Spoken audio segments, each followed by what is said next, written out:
Good evening. Welcome to the September 10th, 2018 Troy City Council meeting. We are pleased this evening to have Pastor Simeon Timbuk from the Bethesda Romanian Pentecostal Church with us to lead us in the invocation. So please stand for that and then remain standing for the Pledge of Allegiance. Pastor?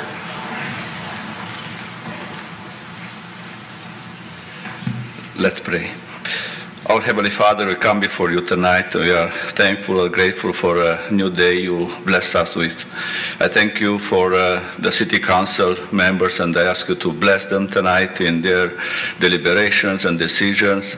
I also ask you to bless the new school year, Lord, to bless the children and the teachers with a safe new school year.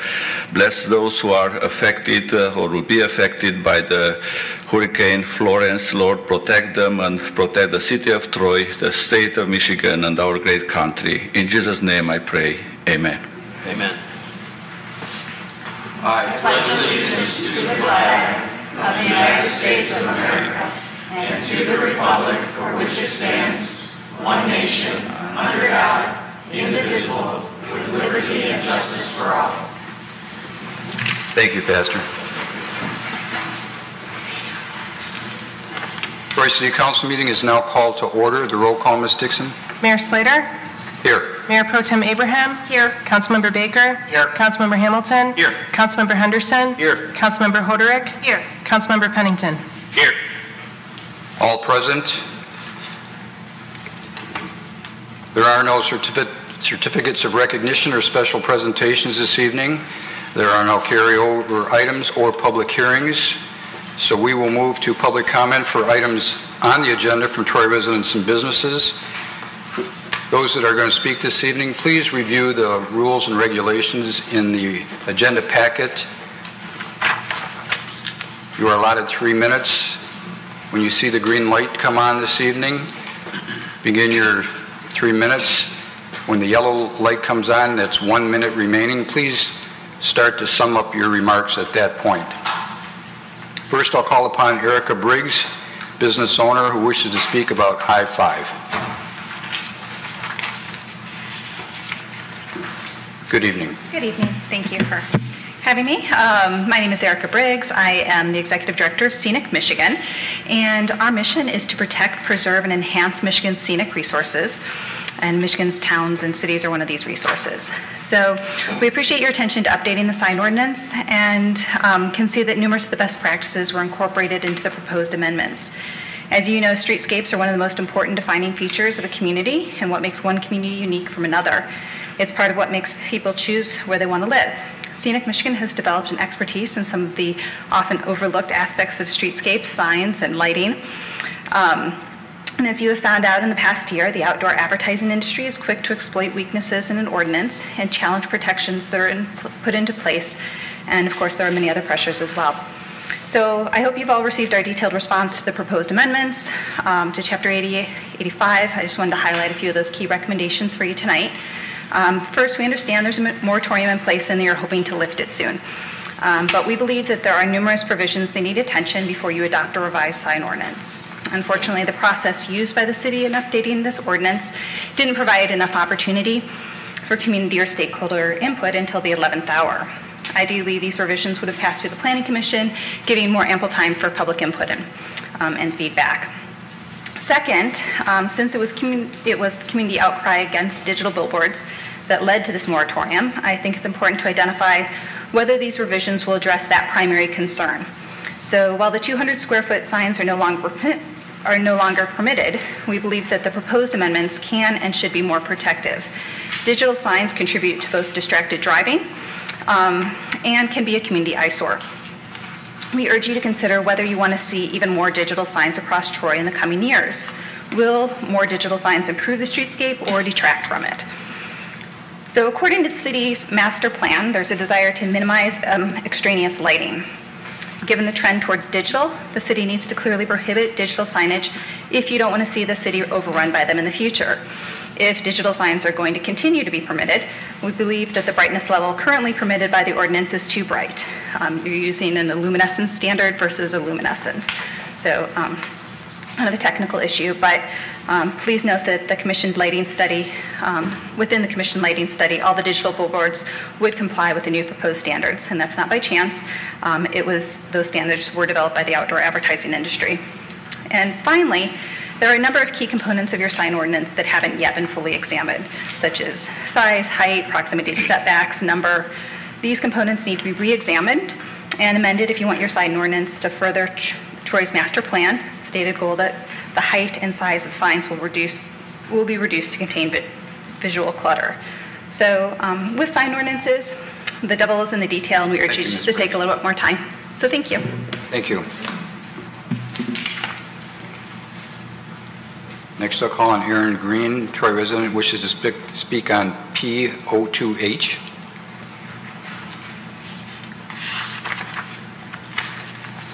Good evening. Hello, Council. I just wanted to say, I know it's all wrapped up. I did read the report, but I'm glad that everything was settled in favor of the city and the clerk's office as far as that unfortunate lawsuit, because it was ludicrous. I, in fact, signed that petition, but I know many of my friends did not, and they were very upset about the results. So to see this organization soundly set aside is very appropriate. So I'm just happy for the city and for our tax dollars on your behalf. Thank you. Thank you. Next, I'll call on James Iodice, Troy business owner, who wishes to speak on I-5.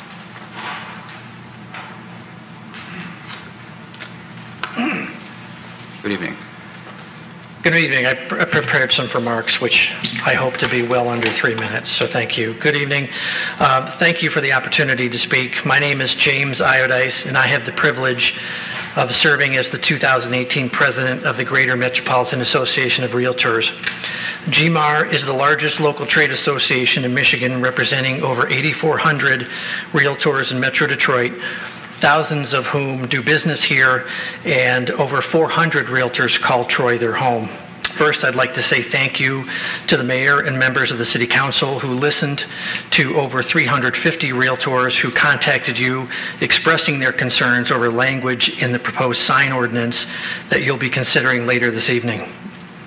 I've been a realtor for over 18 years and have worked in commercial real estate and had the opportunity to negotiate leases in almost every available property up and down Big Beaver, so I have some boots on the ground knowledge to bring to this particular issue. Nevertheless, earlier today, after some intense going back and forth, GMAR and the city attorney agreed to some language that will quell our concerns with the time restraints placed on temporary signs. Through you, Mr. Mayor, I would also like to thank Mr. Miller, the city attorney, and the rest of the staff for working with us as subject matter experts to reach this solution. Fortunately, you heard, albeit loudly, our concerns and took action right away to address them. For that, I think that in itself is incredibly important to our organization, and we thank you and we appreciate those efforts. In anticipation of your acceptance of this language, we believe the City of Troy will continue to be a leader in the region, as many surrounding communities can now use this language as a model to follow. With that, on behalf of the 350 plus realtors who contacted you and our entire membership at GMAR, thank you for protecting private property owners in the Troy and the region. Thank you. Next, I'll call on Deborah Luzecki, Troy resident, wishes to speak on I-5. Luzecki? Yes. Good evening. Good evening. Mayor and Council. My name is Deborah Luzecki, and I've lived and worked in Troy here for over 35 years. I'm here to speak on two issues of concern that I have regarding your vote tonight, regarding the new sign ordinances. While I applaud the Council's efforts in creating a moratorium on the sign approvals for research and updating of our sign ordinances, I feel some of the wording still needs tweaking. Last November, as you know, citizens strongly disapproved of these billboard signs. Distraction, glare, the aesthetics, and mostly the safety of people were our concerns. Just a search of the internet brings up study after study showing the dangers of these signs. The study that stood out to me was one done in Israel. On the effects with and without the billboards of accident rates. The time these signs take our eyes off the road and for our brains to adjust to what it's reading creates dangerous situations that lead to accidents. My interest has been with one billboard found south of Long Lake and west side of Rochester. First, there's a bus stop just south of the sign on the east side of the street that I personally sat behind while it dropped off children. Second, it sits on one of the most dangerous sections of the roadway for accidents in Troy. Third, it doesn't have a median like Rochester has further south between Wattles and 16 Mile. While there are plans to widen Rochester to Long Lake, we aren't there yet. But right now, you have so many driveways to Rochester Road that hold cars wanting to turn left from both directions that it makes it a dangerous area. Now you're adding distracted driving to the mix, which will only add chances for a bad accident. The city of Troy prides itself with our city hands-free use of cell phone only. You were a first in our area to put distracted drivers on notice. You need to continue that with these signs. The borders of these signs, whether they're neon or LED, leads to more distraction besides the amount of words found on these signs. Lastly, being a real estate broker, I'm asking for you to consider making real estate signs a subcategory of temporary signs in order to better define both. I guess I don't have to go any further because they've already talked about that. But I'm thinking maybe making that a subcategory could make it a little bit better because I'm concerned about the 90 days for temporary signs. Thank you very much for your consideration. Thank you. Next, I'll call on Alec Peoples, Troy resident, wishes to speak on I-5. Good evening, Mr. Mayor. Thanks for your time. I just had a chance to read the late submittals while in the parking lot here. I'm not sure everyone here has had an opportunity to do so. The response to council's questions does answer many of the issues that were brought up, but some issues still remain. The process to update the ordinance now at about 9 months was not very open and transparent, not very at all, as we expect the city of Troy to be.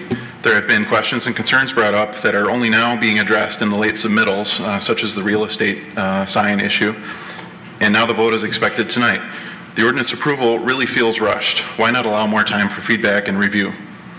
From the late submittals, a question was asked if the new ordinance prevents the billboards that were at issue in November. I agree that it does, but it still would allow, I believe, for a 100 square foot digital sign at 20 foot instead of a 200 at 25 foot like the ones that were at issue.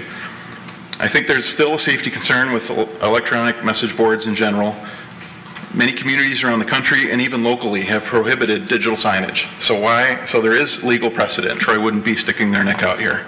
Why wouldn't Troy consider this? I don't see residents clamoring for digital signs. A prohibition would also resolve the resources that policing these signs would entail. And it addresses the clear safety concern with a sign whose sole purpose is to pull your eyes away from the road. Speaking of safety, wasn't there a traffic safety study regarding distraction that was requested, not just illumination? I don't think we've seen that.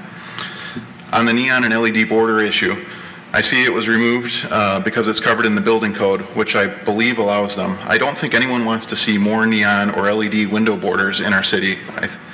I should note that Rochester Hills, which is very similar to our city, I believe, has this prohibition. I don't know why we wouldn't look at their sign ordinance, for example.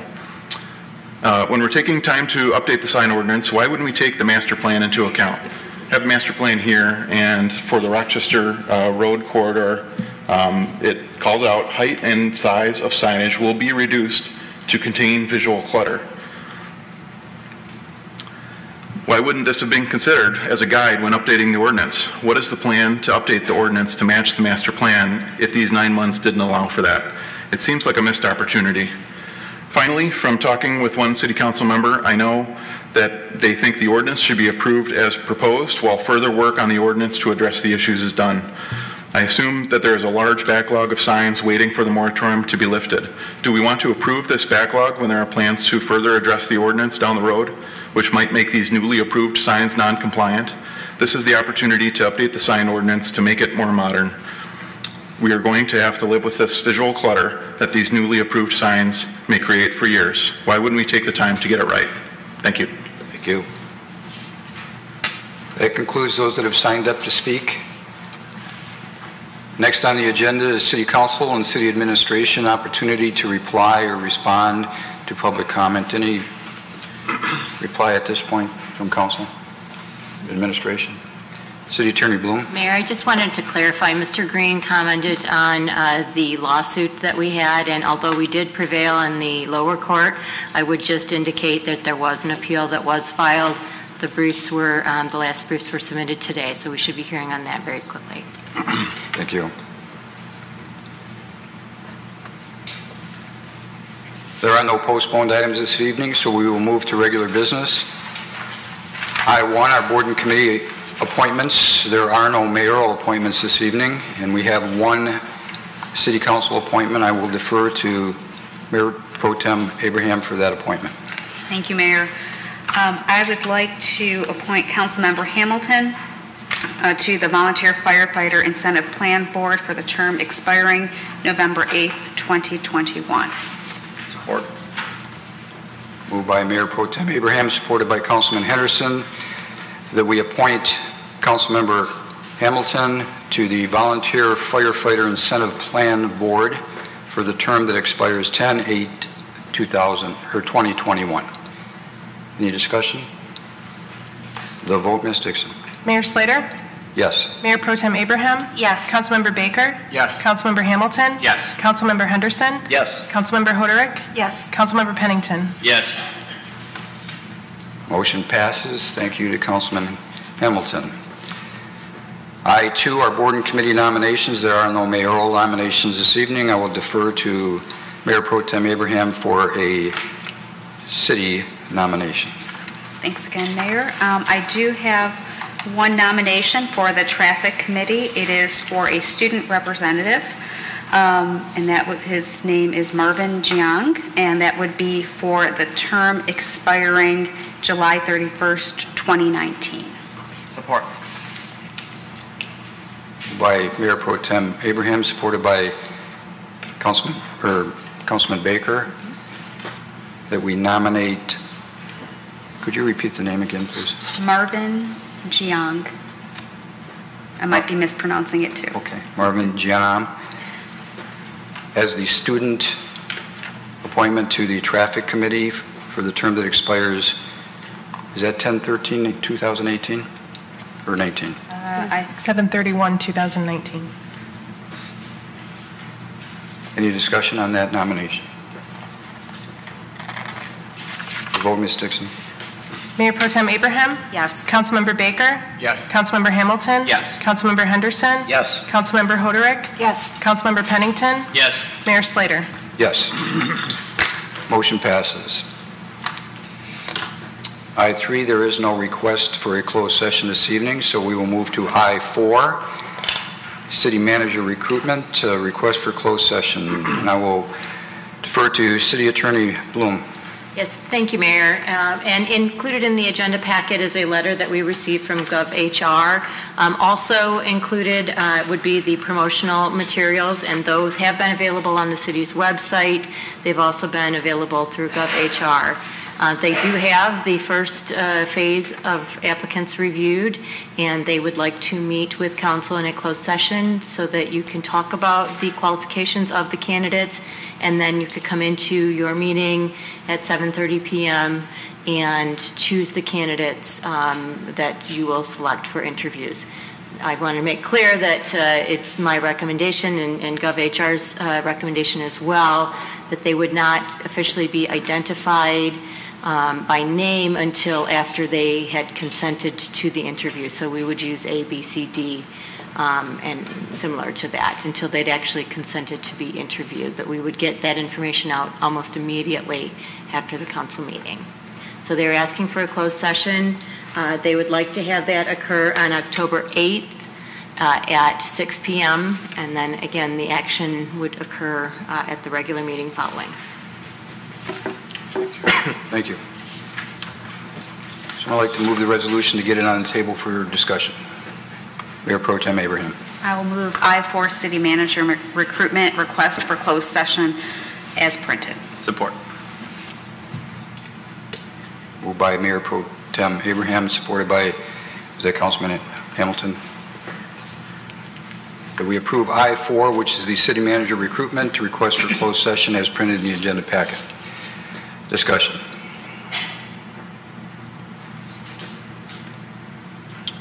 Just to clarify, we're going to closed session because almost all of the applicants have asked for confidentiality, and if we didn't go into closed session, we would probably lose our list.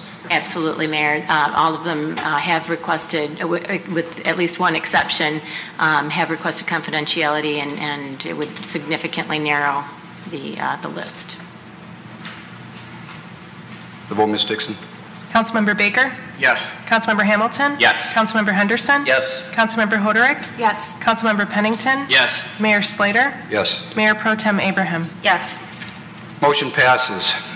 I-5 is the Charter Chapter 85 sign ordinance amendments. I see Paul Evans, our code enforcement specialist, at the podium to introduce this item. Good evening, Paul. Good evening, Mr. Mayor and members of council. Thanks for having me here tonight. I'm one of a team of several who have worked diligently over the last few months to craft amendments to the sign ordinance, which you have before you today. I'm going to introduce this, and then members of our team are going to take over for their specialty. I'll close with what I wanted to talk about. So we took a three-pronged approach to this. The first part of this involved everything dealing with electronic message signs and large ground signs. So anything from what an appropriate brightness standard might be, movement, the science behind electronic message signs. And Richard Carlisle from our planning consultant, Carlisle Wortman, is here to present, as long as Jane Graham from our engineering consultant, Hubbell Roth & Clark. And they're really the experts and did a lot of study and have provided a report to council on this. So that's going to be the first part of tonight's presentation.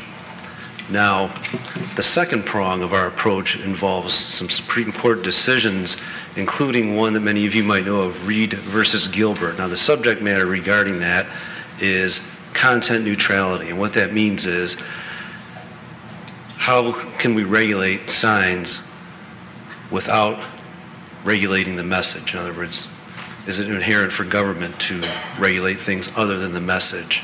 And there are some legal matters that Alan Motsney, our Assistant City Attorney, is going to speak about regarding that. And then the final part is in regards to our zoning ordinance. As many of you know, our zoning ordinance was revised in 2011. The sign code was not revised, and they're standalone codes.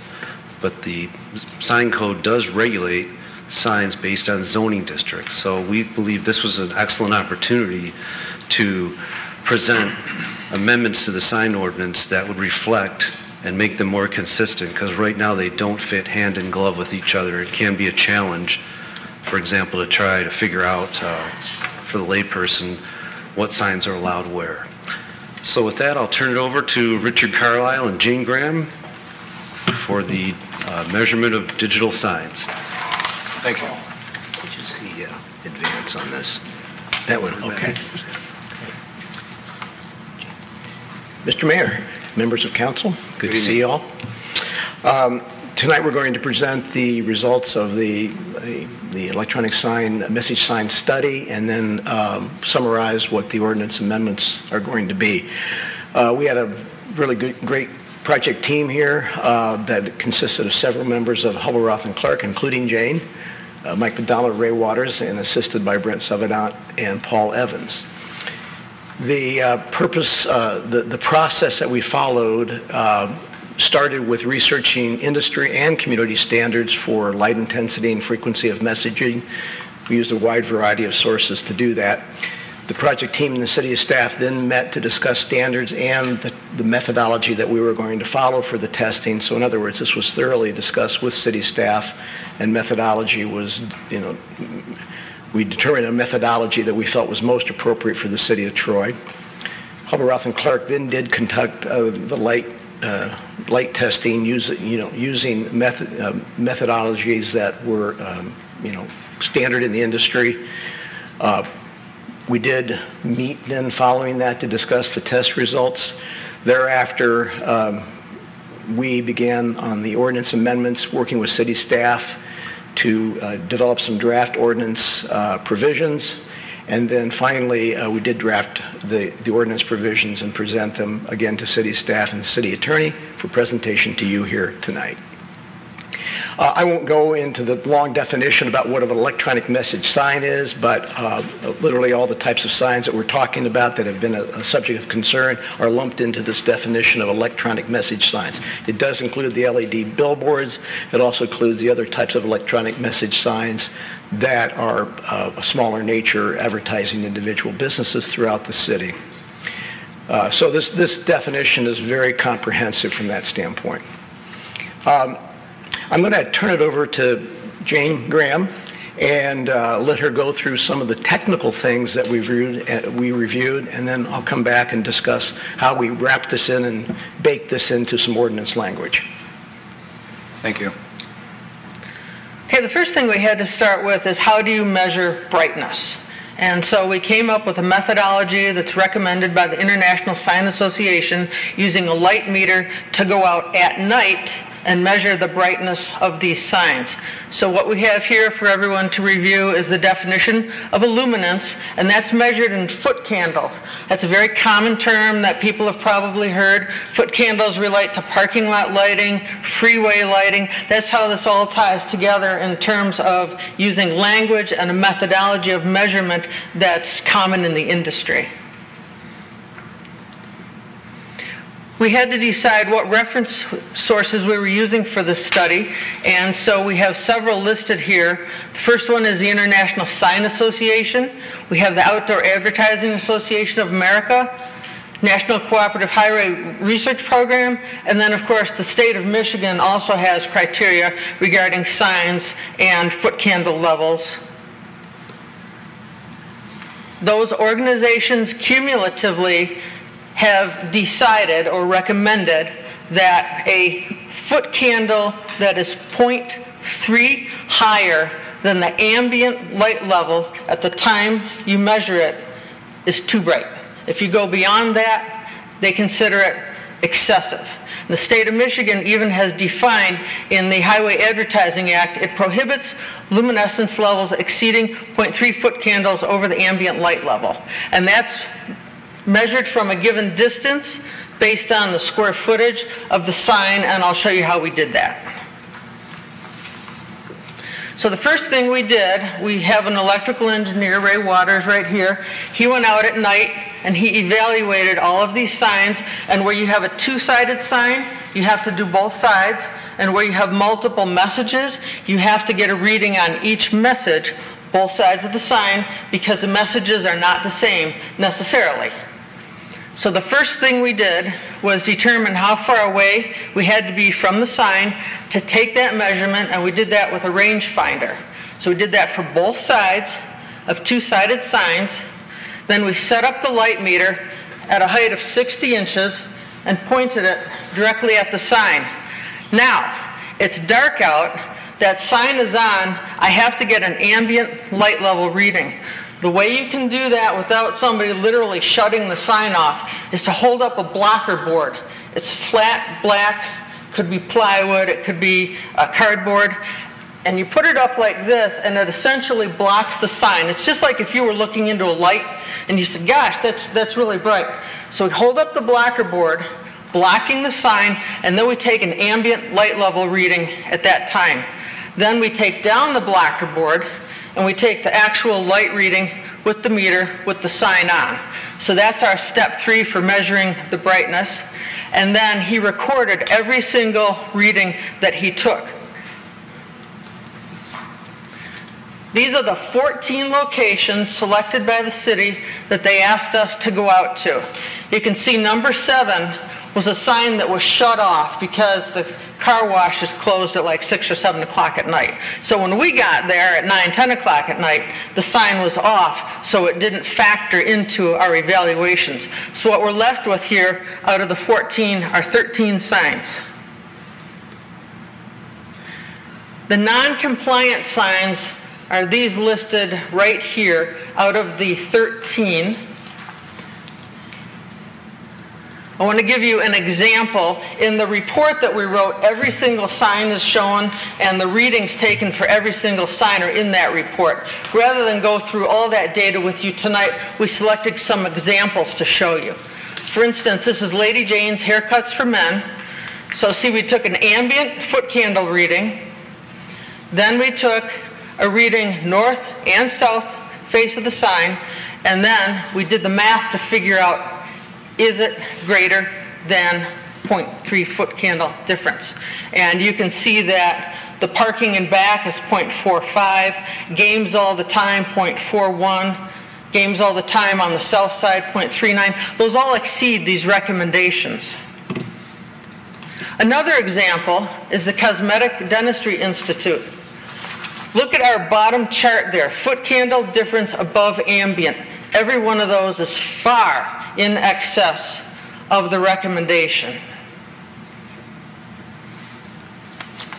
These signs were compliant. Some of these examples are Evanswood Church of God. Again, look at the bottom table, foot candle difference above ambient. It's all well within the recommended range. Another example is one of the large billboards that we've been talking about. Bottom chart, all of the readings were within the recommended range. And as was brought up tonight too, there are other considerations, not only the brightness of the signs and the readability of the message, but the traffic aspects of it. So we've listed here several bullet items that we also assessed with each sign. For example, minimum message duration. 8 seconds is recommended as a minimum because the person actually has to look at the message, and the city itself has a more stringent ordinance regarding that matter. The interval between successive displays, it needs to be almost instantaneous. You don't want a sign that transitions from one message to the next or goes out and comes back in. Some of the signs have action like that. And that's considered animation. We don't want that because it's a potential distraction to the driver. We also wouldn't want any signs that are configured to resemble a warning or a danger signal, nor should they look like a traffic sign that's trying to regulate traffic matters. And then the digital displays should be equipped with a dimmer control that can read that ambient light temperature or light reading that we're talking about and adjust that sign depending on the actual conditions. Thank you. So as you can see, there was a very thorough study. Just as an aside, we did include a number of signs that were not considered the digital billboards, simply because we wanted to get a fair reading of what occurred out there in the field. So when it comes to developing an ordinance, I mean, we try to use three rules of thumb from that standpoint. Ordinances has to be reasonable, has to be defensible, and it has to be enforceable. And from that standpoint, that is why we chose some of the standards that we chose. These electronic message signs are going to continue to be permitted in any zoning district where ground signs are currently permitted. There will be one ground sign permitted subject to the size, height, and setback requirements in that respective zoning district. In certain circumstances, a second ground sign not to exceed 36 square feet is permitted.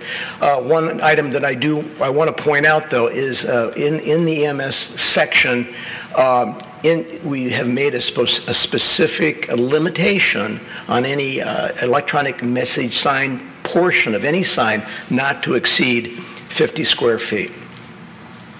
So that's quite a bit more restrictive than what is currently the case. We have some general safety standards which are generally enforceable safety standards.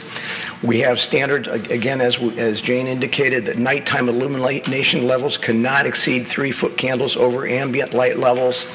And There is description in the ordinance of where illumination is a function of sign area and distance. So the formula is actually stated in the ordinance. By the way, I do want to point out, thank you to Scenic Michigan for pointing out there was a typo in there. At the distance of 45 feet, it should be 67, not 7, is the value in that table.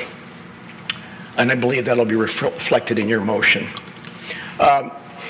Now, we have a significantly more restrictive display time than you frequently see. I think State of Michigan standard is something like 8 seconds. We have a display time of no less than 1 minute, which I think is a fairly, will speak to reducing some of the distractiveness that you often hear about with EMS signs. The transition must be instantaneous. Jane spoke about some of the things you can do. In other words, no gimmickry, don't have the sign flip, don't have it explode into another sign. I think you've all seen those kinds of things. No flashing or obvious distractive elements, and no audio. No audio associated with the sign. Each sign is to be equipped with automatic dimming. It must be verified by the manufacturer or some other authoritative source that our standards are met and that it has a dimming mechanism, and that existing signs that are non-compliant must be brought into compliance. I want to know, do you want to ask questions about this before we move on, or would you like to hold questions till the end, Mr. See if council has any questions at this point. Okay. Councilman Henderson. I've got several. I don't know if we're going to have time to cover them all, but first up, does a sign measure brighter at night than it does during the day? If you made no adjustments, would it be brighter at night or brighter at day if you measured it? Well, it would be brighter at night because during the day you're competing with the sun, and that's why we weren't measuring them during the day, because we can't compete with the sun. Okay. As well as the distraction has a higher perception at night. Okay, because it looked like one of those signs that was in your presentation looked like it was the picture was taken at dusk. Oh, we did. We took a lot of them during the day because at night you could... Hard to take the picture. Yeah. Okay. Can all non-compliant signs be adjusted? You mentioned Zion being out of compliance. Is that an older sign? Can it be adjusted? Can it not? So all of those can be adjusted? We believe so. That will be something that will be part of enforcement, yes. Mm-hmm. Okay. And lastly, do non-EMS signs exceed 0.3 above ambient light? Have an example, the car wash, or not the car wash, the oil change place just north of Big Beaver on Rochester Road. That sign's pretty bright, but I don't think it's an EMS sign. Yeah, you're talking about either a backlit sign or something that is externally. We did not study that, Councilman Henderson. Okay. So the answer could be yes, it could possibly be. Right. And that might be something that we want to investigate moving forward in terms of improving on all the illumination levels. That would require somebody to change bulbs or whatever. Yes. Okay, got it. Yeah. That's it for now. Thank you. Mayor Pro Tem Abraham. A question regarding some of the sources for the study in traffic safety. So you listed the ISA, OAA, NCHRP, and the State of Michigan as some of the standards that you went by. The State of Michigan, I assume, is a neutral party when it comes to in terms of regulating bodies. How about the other parties? Would they be considered like neutral third parties as well?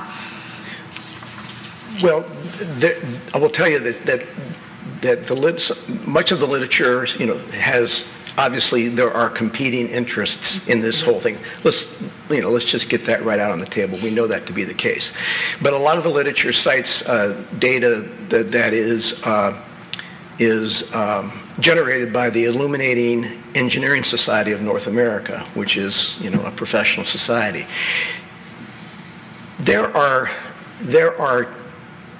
admittedly two different ways there's two different methodologies that can be done. We chose one methodology. Another methodology that has been recommended is in our opinion more complicated and potentially more expensive for the city to have to enforce. So consequently, we chose one that we're very familiar with, that literature does support. But there is competing beliefs about how you measure sign brightness.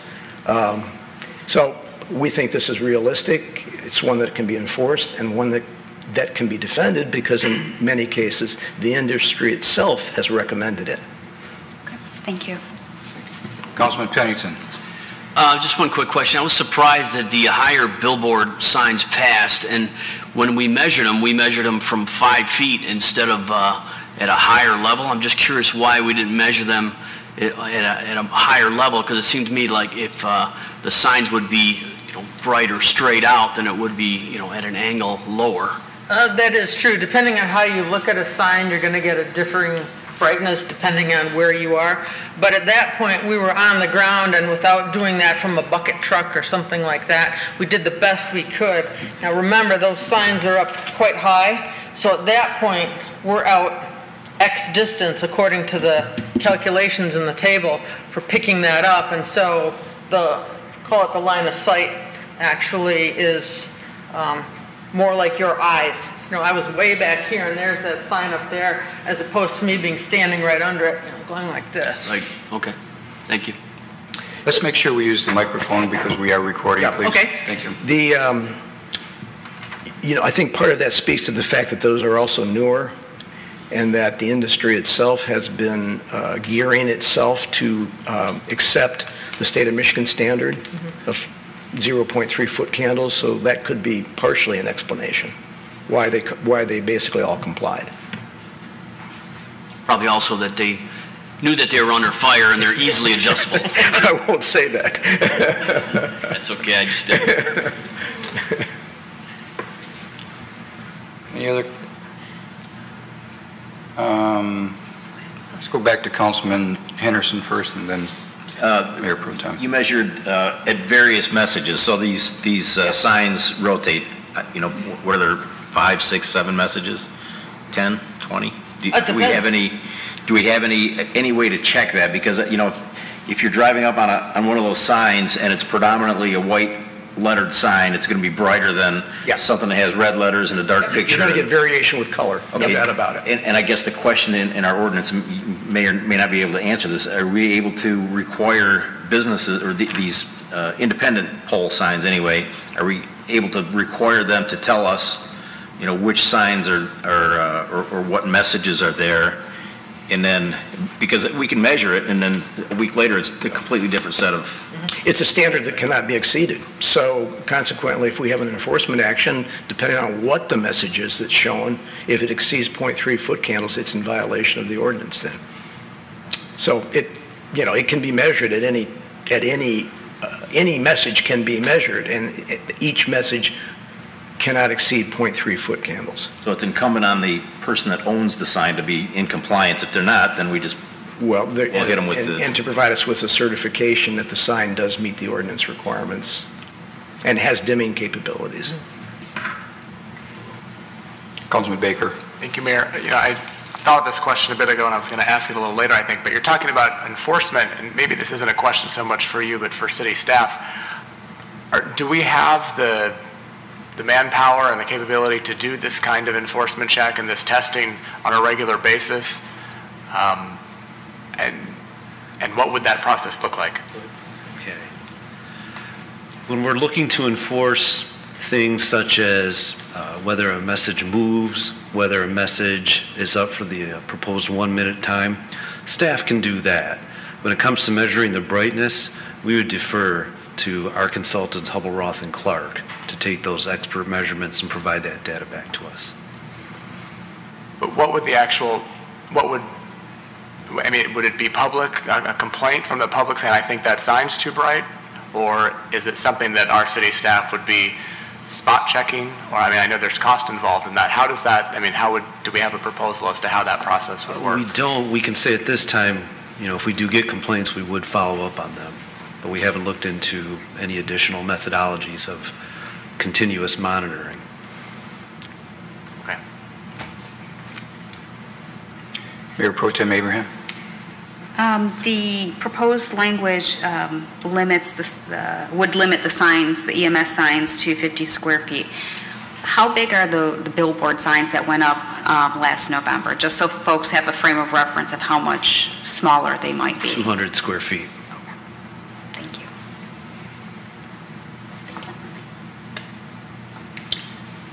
Councilwoman Hoderick. So with the certificate of compliance presented to us, no matter what kind of advertisement they put on, regardless of color, regardless, it will meet the standard by definition of the technology built into the billboard, or because they can change the ads on these signs, so it could be in compliance while we're paying attention in, say September, but because it's set technically, they wouldn't change necessarily based on the different kinds of advertising. Do you understand what I'm saying? That's the theory behind it, obviously, that no matter what the message is, it cannot exceed 0.3 foot candles. And we are going to ask for, request certification that they are going to meet the standards. And that means that every message that is displayed will have to meet that 0.3 foot candles. Will we have issues? Will we have compliance issues? You always have compliance issues with every ordinance that we may have to enforce. But that is the standard. That will be the standard for no matter what message is displayed. But technically, it would be possible that advertisement 1 and 2 meets, and then the third one comes up and it might exceed? It's possible. Okay. That would be the case no matter what standard we adopted, though. You realize that. It wouldn't matter if it was 0.3 foot candles or so many nits. It doesn't matter what the standard is. That's still possible that the ordinance illumination or luminance standards could be exceeded if the sign were not properly calibrated. So. Councilman Hamilton. Yes, so maybe this isn't, I don't know if you know this, but so non-compliant signs are allowed 10 years to become compliant, and that what pieces of this do they have 10 years to be compliant with, or what pieces of this do they need to immediately become compliant with? And whoever knows that, maybe Paul, yeah. So they have to become immediately compliant with the brightness standards. The other standards that they might not be compliant with, such as perhaps size or height, they would have 10 years to comply with that. Okay. What if they reduced the visible area of the 200-foot sign to like 50-foot sign? Would that technically count, or would they have to actually? I don't think it would, because the sign itself has not been reduced in size. Even if they only illuminated a quarter of it? Right. Okay. Right. Good to know. Thank you. Councilman Henderson. So, and I'm not sure who this question is going to be directed at either, but can we absolutely prohibit EMS signs? No. Okay. And can we stop a sign from being non-specific to a business? Let me see if I can reframe the question. The signs, the billboards that went up are on business properties, but they're not designed for the business. They're designed for other messages. Can we prohibit that specific situation from occurring in the future? So you're speaking of an on-premises versus an off-premises distinction. And what we have chosen to do, the approach that we have chosen, is to not make that distinction. And so we treat on-premise and off-premises signs equally. And again, we've chosen to limit the sizes and limit what is allowed, limit the brightness, those types of things. Okay. And just a follow-up to that question is, if somebody is in non-compliance and then they fix it, and then 3 months later or 2 months later they are in non-compliance again, we go out and tell them to fix it and they fix it again. What is our make good for those situations? Any violations would be under our municipal civil infraction ordinance, and that does allow for us to get equitable jurisdiction. So the courts, in addition to penalizing and fining, also could issue orders to tear down a sign or remove a sign within a certain amount of time. So it is, under the Municipal Civil Infraction Ordinance, it does provide us with greater flexibility. And that's explained to them as they get into circumstances where there might be in non-compliance, correct? Right. Any other EMS questions? This is an EMS question. Although it's for Councilman Baker. It's for the city attorney, actually. I appreciate the short and sweet answer of no and why they can't be banned, but I find myself wanting to know why they cannot. I'm going to defer. Mr. Motzny's coming up next, and he will be able to address that. So. Because of the messaging, probably, and content. Yeah, I'm guessing. Okay. If we could just limit these questions to EMS, because we're going to go into some other areas. Councilwoman Hoderick. Okay, so you talked about there are two different methodologies, and you used the word defensible. And I'm making an assumption that we are understanding from watching other cities do the back handsprings about this very subject of what stands up in court and what doesn't. Just to be clear, for ourselves, the other methodology, we would be pushing the envelope to try to enforce, it sounds like, perhaps, or it's less credible because it doesn't have the industry and state standards, or why wouldn't we do this, pursue the other methodology? Well, first of all, I don't think there's anything wrong with the methodology we've chosen from that standpoint. It is one that has been more commonly used. Again, not saying the other methodology is not defensible, but the 0.3 foot candles is one that's been adopted by the state of Michigan. It's obviously been accepted by the sign industry. From that point alone, and you might be wondering, well, why would we accept a standard that has been adopted by the sign, or has been accepted by the sign industry?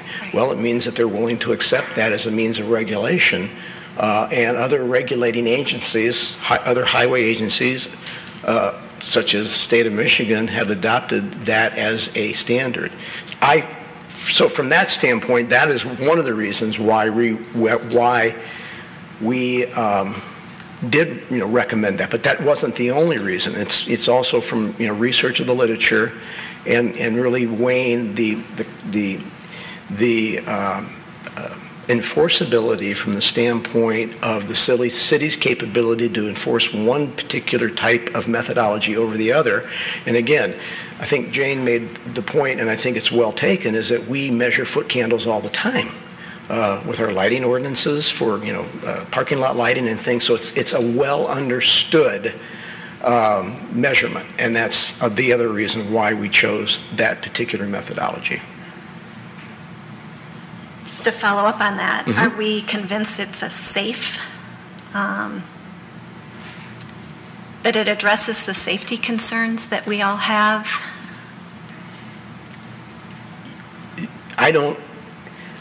This issue about safety and signs is a very difficult issue. It has been extensively studied. There's both sides again of the issue in terms of how distractive or lack of distraction, whatever side of the fence you're on in this particular case. I don't think there is an obvious answer to that. I think we all know why you have these digital signs. It's so you look at them. Now, what we have tried to do is regulate these in a manner that makes them less distractive. That's why the message unit is on there for 1 minute, which is much less frequent, or much less frequent than how they are generally regulated. We're trying to limit the manner in which messages are changed so that that reduces that amount of distraction.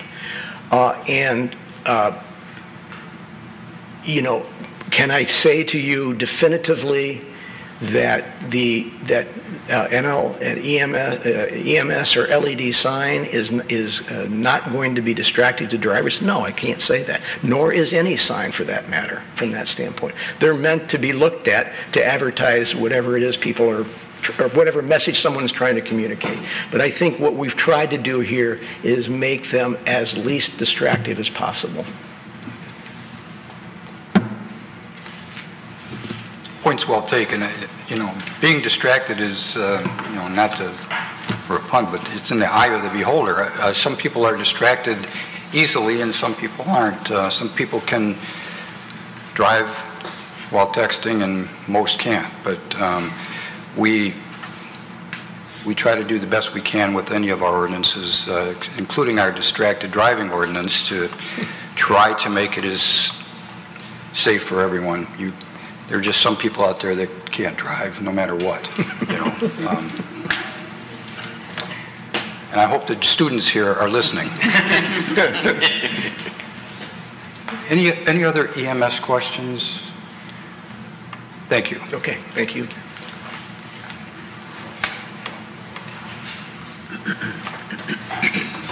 Good evening. Good evening, Mayor and members of City Council. All right. I'm here to talk about some of the legal changes that we propose for the ordinance.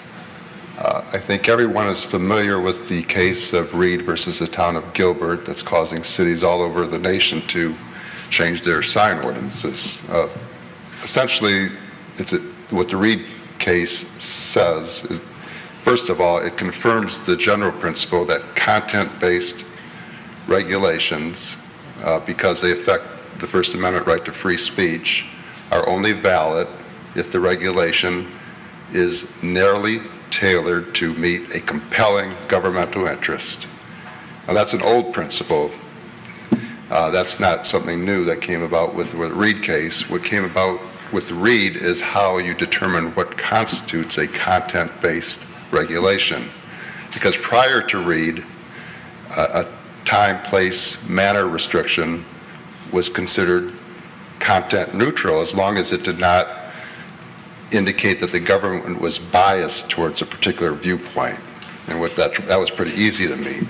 But what Reed says is that if you have to look at the sign to determine whether or not the message is regulated, then that's a content-based regulation. For instance, if the city ordinance says all signs need a permit except for political signs, that's content-based under Reed because the person enforcing the ordinance would have to look at the sign and read the message and know that it's a political sign to know that it's exempt from the permit requirement. So under Reed, those types of signs are only allowed if there's a compelling governmental interest, and that's really a difficult standard to meet. So we made some changes, or proposed changes. First off, our current ordinance has a definition for political signs. Obviously, since we can't regulate based on the content, and we can't regulate political signs because they're political signs, we've removed that definition. We have now added to the proposed ordinance a definition for temporary signs that's non-content based. The current ordinance does not actually have a definition for temporary sign, but what it says is a temporary sign includes real estate signs, political signs, holiday signs, and so on and so forth. All of those provisions are content-based and not valid under Reed, so we removed all of those provisions. We removed language referring to regulations that were specific to signs advertising a special event, because again, that's a content-based restriction under Reed, so the proposed ordinance has removed that. Most of our amendments, or proposed amendments, actually deal with the temporary signs. As I indicated, our old ordinance, or our current ordinance, defines or includes real estate signs, holiday signs, and the like as a temporary sign. The new proposed revisions would remove all that content-based language. The new ordinance, if passed by council, would impose a 60-day time limitation on all temporary signs, with the exception that signs located on land that is for sale or for lease. Our current ordinance also has regulations that apply different regulations to flags depending on the type of display shown in the flag. So the new proposed revision would apply uniform regulations to all federal, local, and state government flags, and the new ordinance removes language referring to the display of corporate, social, church, or club flags, again, in order to comply with the Reed case. We've also added a few other changes that are not based on Reed, but are based on other challenges to our ordinance. We've added a severability clause to the body of or to the main part of the ordinance. A severability clause essentially is a provision that says if one part of the ordinance is held invalid by the court, the remaining ordinance stays intact. There are some courts that would indicate without such a clause, if one ordinance provision is found invalid, the whole ordinance is unenforceable. And that's an argument being made against our ordinance right now. We have always included a severability clause in every ordinance that we've drafted for the city, but we've always included it as a separate provision, separate from the body of the ordinance. The current challenge in one of our cases is that if you don't put the severability clause in the body of the ordinance, it's not applicable. So just to be proactive, we've added that to the body of the ordinance. Another challenge that has been raised to our current ordinance is that it is a unconstitutional prior restraint, and that is specific to the variance provisions. A current challenge to our ordinance is that the Building Code of Board of Appeals that could grant variances has too much discretion as to who gets a variance.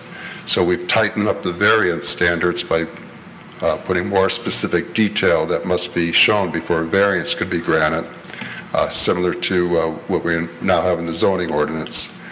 And we've also placed a specific limitation on the actual variance that can be requested. Right now, if a person wanted to ask for a variance to build a sign that's 200% larger than allowed in the ordinance, it still has to be considered. Hopefully such a variance wouldn't be granted, but to even preclude that in the first place, the new provisions indicate that any variance request that would exceed 25% of what's allowed under the ordinance would not even be considered. And with regard to the question, can we completely eliminate electronic message signs? People in the sign industry would argue that a restriction based on whether it's an EMS or non-EMS may argue that it's actually a content-based argument. We don't agree with that. But even if it's not a content-based argument, anytime you treat one type of sign differently than another, for instance, a non-EMS versus an EMS sign, we still have to have some rational basis justifying that that's an appropriate regulation. There are many studies that indicate EMS signs are not more distracting, whereas on the other hand, there are some studies that show otherwise. So before we could, if we could truly prove that all EMS signs caused a danger, then maybe it's a possibility, but we would need to, talk to groups, do some more studies, talk to the types of industries that want the EMS signs. That includes businesses, churches, and other organizations. So I don't know if that answers your question directly, but it addresses it, I hope. So, and that's really all I have, unless there's any further questions. Any legal questions? Councilman Hamilton? Why was, maybe this is legal, but why was 50 square feet chosen as the limit for EMS? That's probably a better question for our engineer. Or me. I guess, is there a legal point where it would be too small? Where do we get into legal jeopardy if we made it smaller than that? One thing I was going to talk about is that when we reconciled the zoning ordinance with the sign ordinances, that one of the things we didn't want to do and we wanted to avoid is creating new numerical standards. So 50 square feet is one of the standards in the sign ordinance already. My thought on that was, based on the results that you saw of the illuminance now, Users of many signs are already too bright compared to our proposed standard.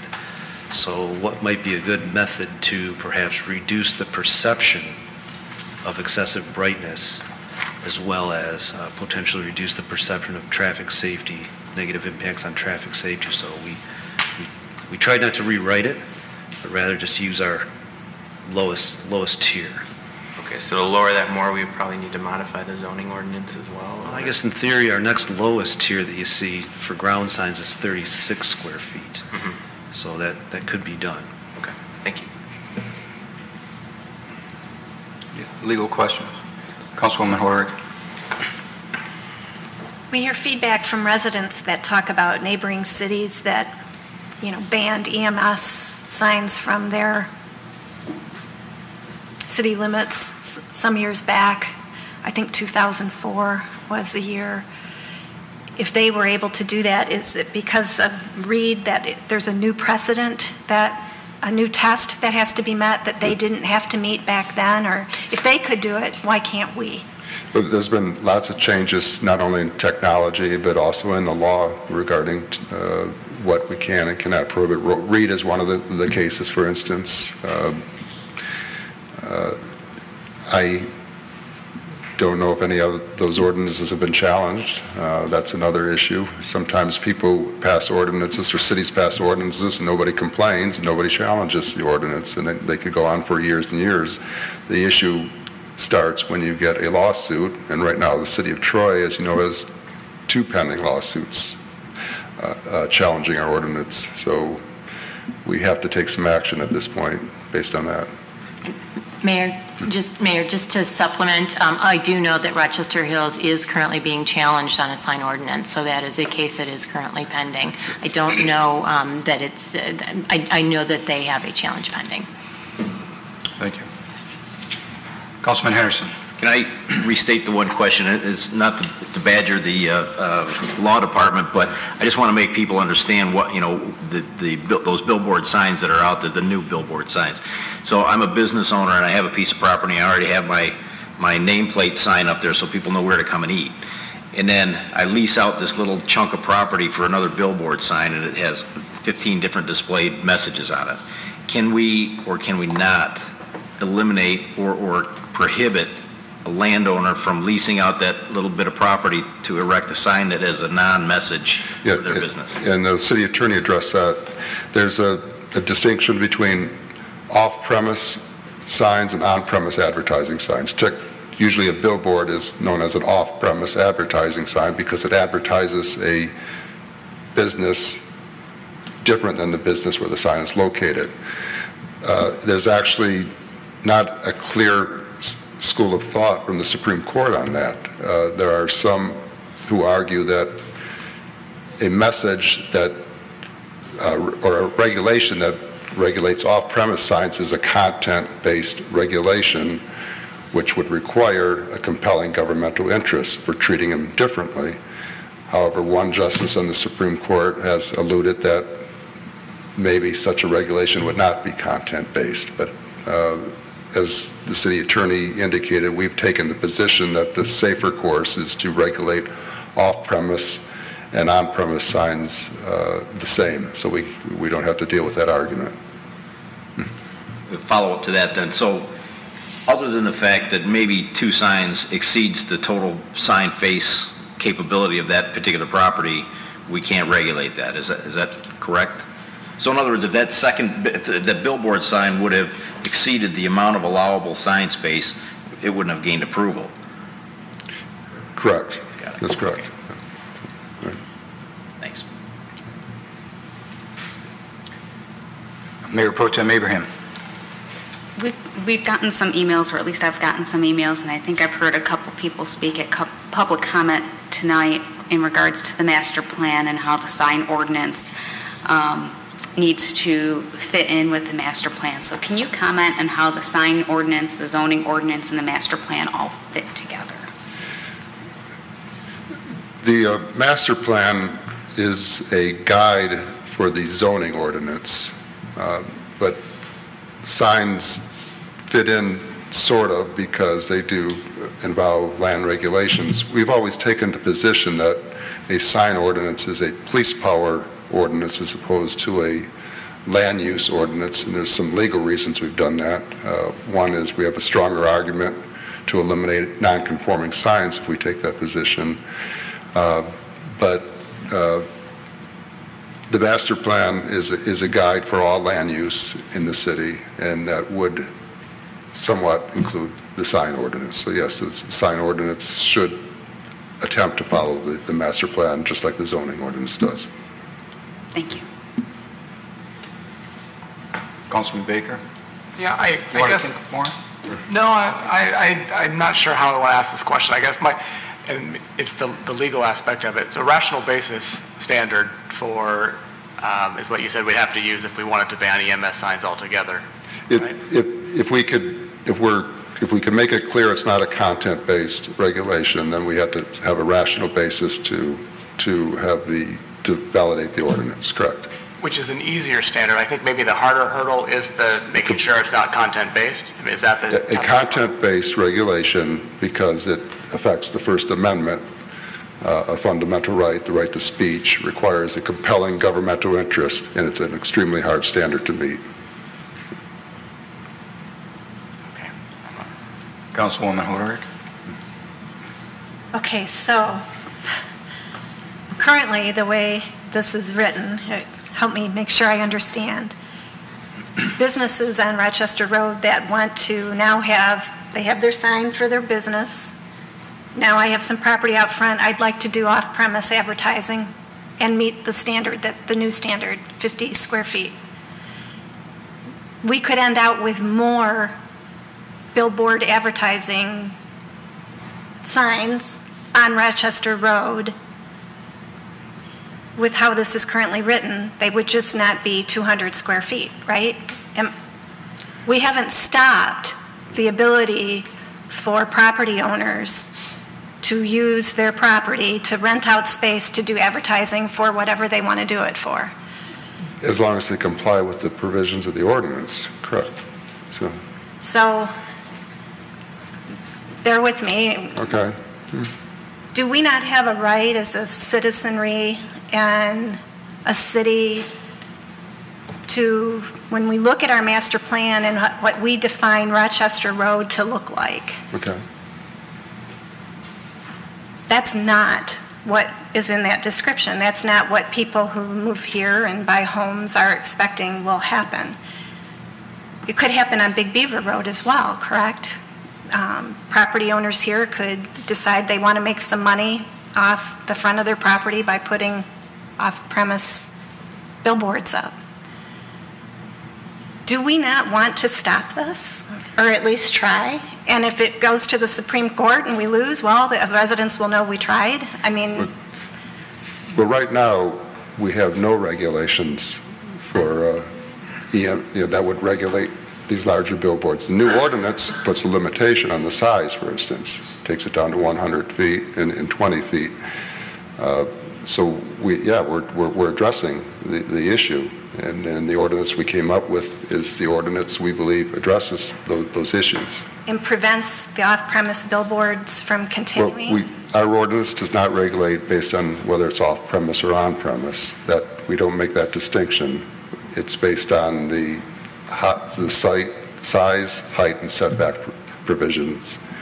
That's what counts. Okay, but I own a bakery on Rochester Road. Okay. I got my bakery. I got my little sign that says Ellen's Bakery. And now I decide I want to have an advertising billboard out there. I'll do it. It'll be 50 square feet. It'll only change every minute, and I'll charge X number of dollars for people to be able to advertise because I want to make some extra money for my business. I could do that technically as a business owner, even with our new revised ordinance. You could, yes. I don't want to allow for that. As a council member, I'm speaking for myself. I think that's what is changing the character and flavor of our city and Rochester Road. And that's the issue. That's the feedback we're getting. It sounds like we're sticking our neck out if we were to try to do that. Well, we've stuck our neck out here before on texting and driving, and we ended up being right. We did the right thing. I'm understand. Yeah. I'm wanting to understand what our ordinance does for us and doesn't at this point, and it doesn't fix that ability. And I personally don't like that. I would like to make it stronger, put more teeth in that regard. Okay. Could I just say something before? I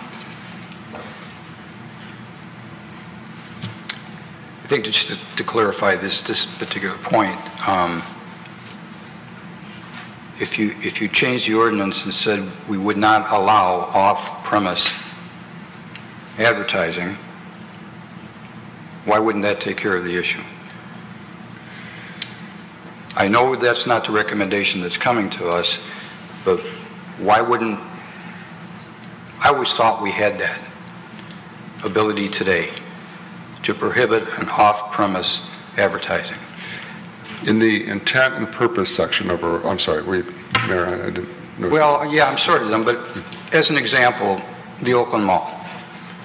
Everyone that has a business at the Oakland Mall has a sign on the mall. And they have one big sign at I-75 and 14 Mile Road that advertises what's at the mall. Right. They don't advertise anything else.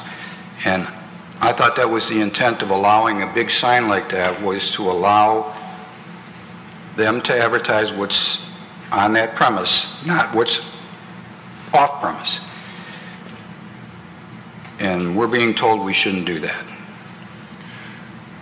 That's the recommendation. And I think I know why.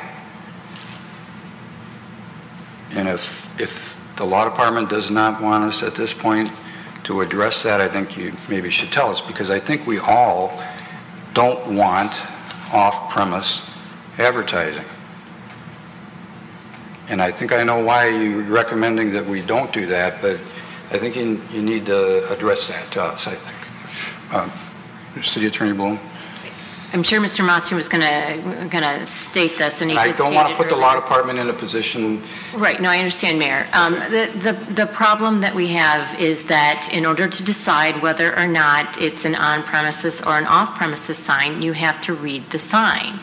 And so therefore, it brings us back to Reed and the town of Gilbert. And so, yes, Mr. Motsney has correctly pointed out that there is at least one justice who has said, yeah, it might be okay to have the off-premises versus on-premises distinction, but we do not necessarily we still have the Reed decision that we need to contend with and the content neutrality. And so that's our issue. I think, but I'm hearing from council that we're struggling with off-premise, allowing off-premise advertising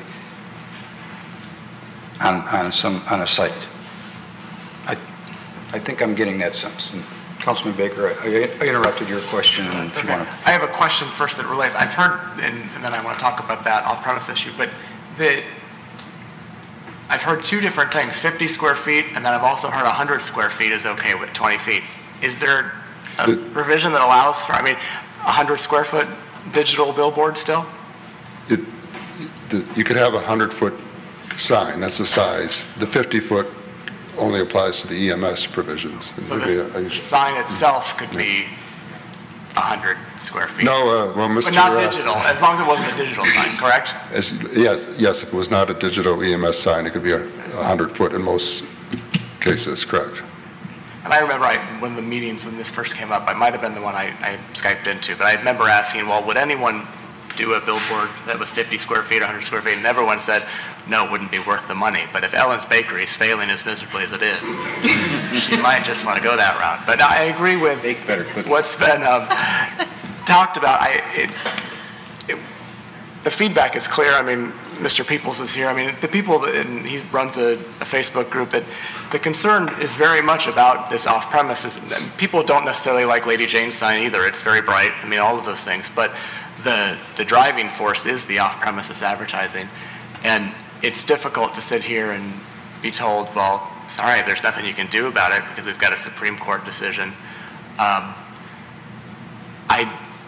I know we've got litigation that happens with regard to this issue, and we certainly don't want to add gasoline to any fires there. But it seems like a couple of us may be willing to think about doing something like that if we have a chance of at least succeeding on that level. The city attorney's looking at me with raised eyebrows. But I mean, it's hard. You know, we represent people who have strong concerns about this. And the Supreme Court, yes, it's a binding decision, but how do you change a Supreme Court decision? You go back before court again, and it gets clarified. I mean, that's one of the things, and I don't want to drag us through that, but I mean, sometimes it's necessary. That's true. It is what I struggle with in the new ordinance, as Councilwoman Hoderick, and I think Councilman Henderson, and I'm hearing that I don't want to approve this and allow off-premise advertising. I don't think that's what we want on Rochester Road. I don't think that's what we want on Big Beaver. I don't think that's what we want on Crooks. You know, we didn't do it at the Oakland Mall. We never allowed that to happen at the corner of 14 Mile and I-75. And that's just my 2 cents. Councilman Henderson. So the difference today is that the technology has changed to a degree that you can get these digital signs and change messages and that kind of thing. So to use Ellen's Bakery as an example, she's not going to be able to rent space for an off-premise sign if it was just a paper sign, because it's impractical. It's not, somebody is not going to want to put, they're not going to want to spend the kind of money that Ellen would need to lease out that particular sign and then have that sign there for an entire month before she gets ready to change it. Again, the digital aspect of this is what makes this so desirable. The message changes. You key in the information and you get a new sign instantaneously. So that's again the sticking point for me. It's not whether or not there's an off-premise sign, it's whether there's a digital off-premise sign. So I would prefer to see some sort of some sort of language that prohibits off-premise digital signs. If they want to put up a paper sign, that's fine. Who cares? That's not going to happen, in my estimation. The digital signs are the desirable thing for business owners. Right. Okay. Councilman Pennington. Just to throw another wrench into the works here, I got a question. The reason why we're all here is because of the 200 square foot monster billboard signs. And so in the ordinance way it's written, we are giving them 10 years to acclimate to our ordinance. Just for clarification for public, they have 10 years to the 10 years applies to the height and size. It doesn't apply to the message. Like I indicated earlier, we consider the sign ordinance a police power regulation that is not burdened by the non-conforming provisions of a zoning ordinance. So we can actually require conformance on a quicker basis, but the requirement still has to be reasonable. We can require them to change the EMS portion quickly because that's an easy fix. So it's reasonable to ask that.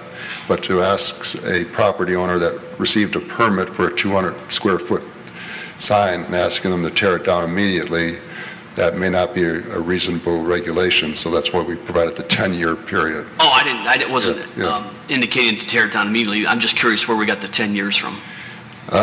It was sort of a team discussion. At one point, I think a draft indicated 15 years, and then we came up with 10 years after that seemed like a reasonable amortization period based on the life of a sign.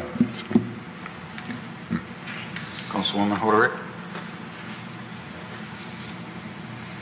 Understanding what the concept of read is and the content, that we can't be focused on the content. The off-premise additional sign at Ellen's Bakery is essentially a second business for me. In this building, I'm baking, and now I've decided I'm going to add a second business to my property. I'm making money off this sign It happens to be a sign, but I'm making money off of it. To me, there could be a test or an argument, and that's the issue we're having, is how people are using this space near the roadway. It's not that they're putting a sign. Content. It's not about the content. It's about the additional business making opportunity that becomes an unsightly, doesn't meet the test and standard of our plan and our zoning at that point. So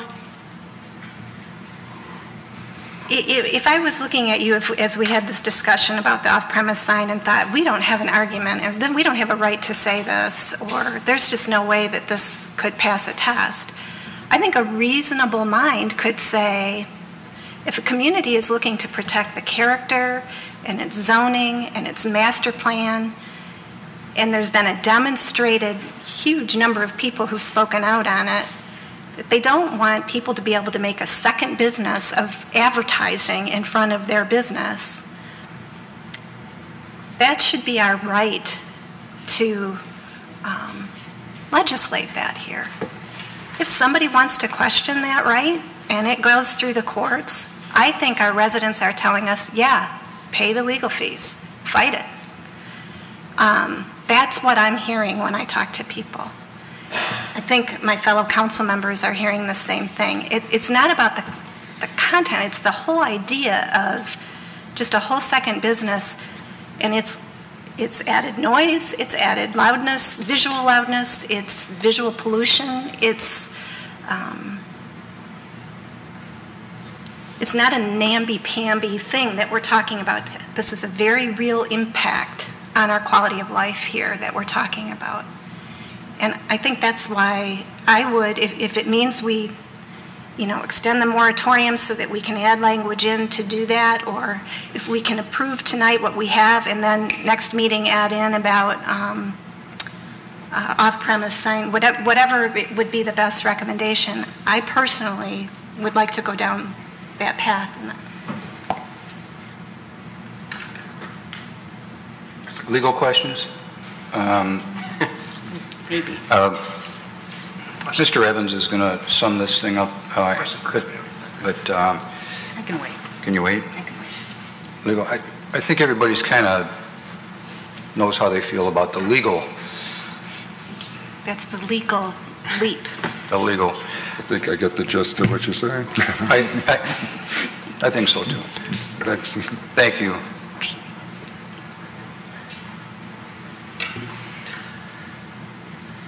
I'm going to talk a little bit about the amendments before you that are related to consistency with the zoning ordinance. And as I mentioned before, the City of Troy did a comprehensive rewrite of its zoning ordinance in 2011. And some of the things related to the sign code administration were that new districts were created. Some former districts were eliminated, some were combined. So the net result is that the zoning ordinance does not reconcile well with the sign ordinance, because the sign ordinance is a standalone ordinance outside it. Now, in summary, what we saw is that most non-residential districts did see an increase in the variety of permitted uses. So for example, we see in our form-based districts along Big Beaver much more standalone commercial. Our former light industrial district now allows the widest variety of uses, including many uses that were previously not allowed there. So the challenge for us is this is more than simply just plugging in the new zoning ordinance district titles. One thing we looked at was, let's take a look at the like uses in all our districts and to try to create like or similar signage allowances. But we had to use caution, because what we didn't want to do, and I mentioned this earlier to Mr. Hamilton, was create new thresholds or new dimensional standards. That would be an exercise, larger exercise in and of itself that wasn't part of our scope. So with that, I'm going to summarize briefly some of the highlighted amendments that you have before you tonight. First of all, we wanted to update the zoning ordinance district designation to reflect what's in the sign code, so they reconcile well. Right now, when you look at the sign code, there are districts called out that don't exist, and people have to call me and say, Paul, what can we do in the Big Beaver district? I don't see it here. So that's simple. One thing in the zoning ordinance for automobile dealerships is we've allowed them in more locations. So what we did is create provisions, we'll really use some of the existing provisions that are already there, to allow our dealerships in the motor mall, the PV district, those same ones. Right now, the previous automobile dealerships outside the motor mall had a different set of standards, similar to commercial. The ones in the dealership, motor mall, the dealerships in the motor mall had their own set of standards, and it wasn't clear why. So what we did is we made those consistent throughout the city, but because one exception with the dealerships in the motor mall was they got an extra ground sign, whether or not they were on a main road, we retained that. So the dealership's going to be able to retain their allowance for an additional ground sign, even though they're not on a primary thoroughfare.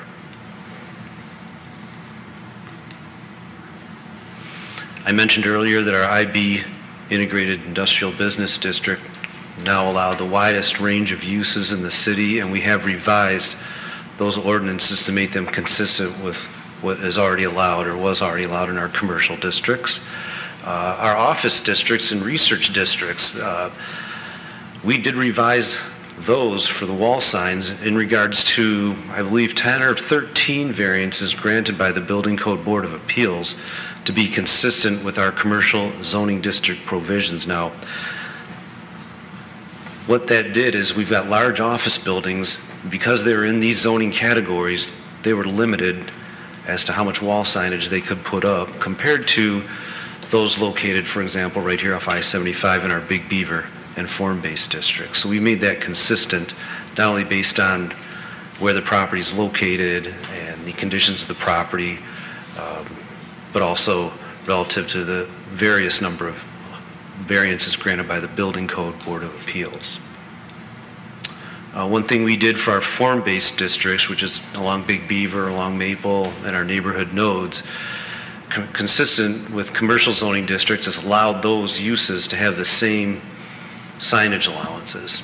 Now, one new thing that we added due to the unique design standards that we have for our form-based codes is we've allowed an additional allowance for a pedestrian scale wall projecting sign like you see here in the picture. And these are intended so if you're walking or down the sidewalk, they're going to be at that scale. So it's an additional sign that's meant to be seen from street level as opposed to if you're driving by.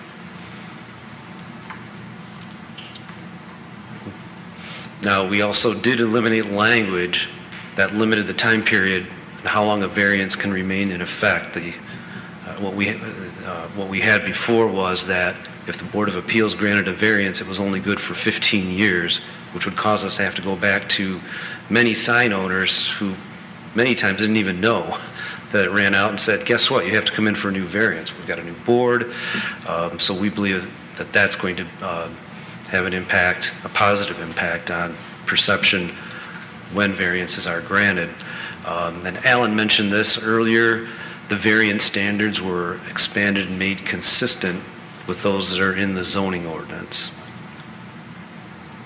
And in response to public comment, we talked about earlier that the temporary signs located on land for sale or lease were exempted from the 60-day time limitation. And the final two I want to close out with is that the brightness standard, as I mentioned earlier, is not subject to nonconformity. They've got to comply with that. But the other nonconforming signs, as we've discussed, will eventually have to be removed within a 10-year period. So I'll turn it back over to council for any questions you may have. Questions for Mr. Evans? Councilman Baker? We've had the sign moratorium in effect for quite a while now. Are people submitting sign applications to you and you're putting them on hold in the meantime? Meaning, is there a backlog, or are they being told to come back when we're not under a moratorium? The latter. They're being told to come back. Do you have any concept of how many might be rushing back as soon as we have something in place? It's going to be quite a bit, but it's hard to put a numerical, because I'm sure as throughout the course of administering sign permits, you end up having a host of contractors that you work with time and time again. And once the word gets out to most of the contractors, they speak. So it's very possible, and haven't heard from a number of contractors who are aware that the moratorium exists and what the city policy is in regards to turning in sign permit applications.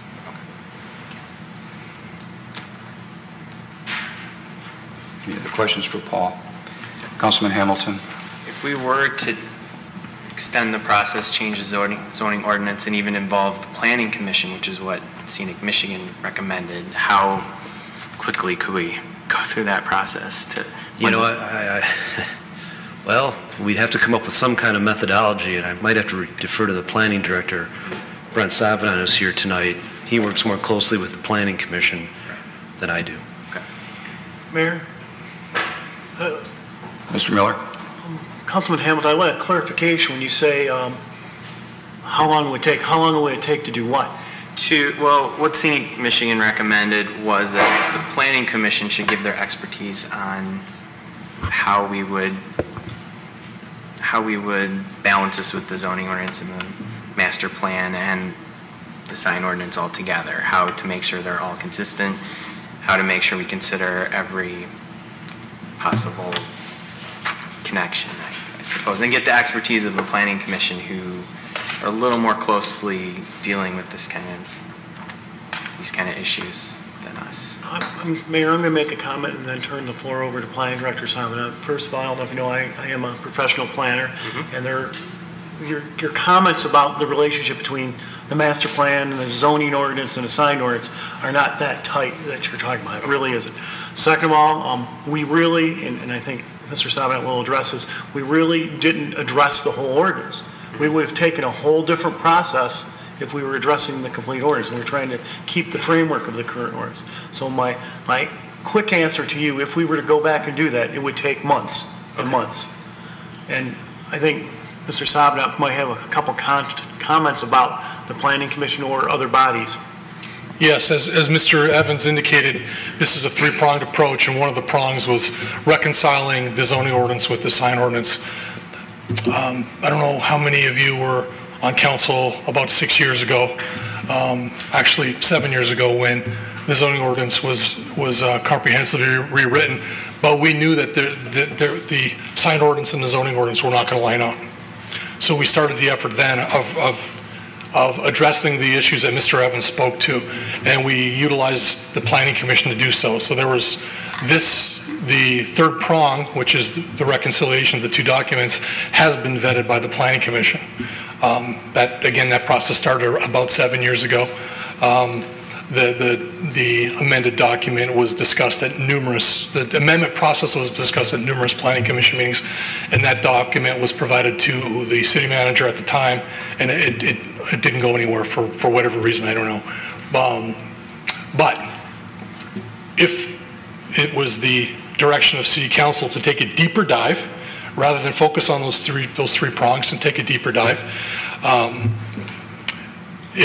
would agree with Mr. Miller that we're looking at probably months, but I would further suggest, given the disconnect between the Planning Commission and the sign ordinance, the sign ordinance, again, is not part of the zoning ordinance.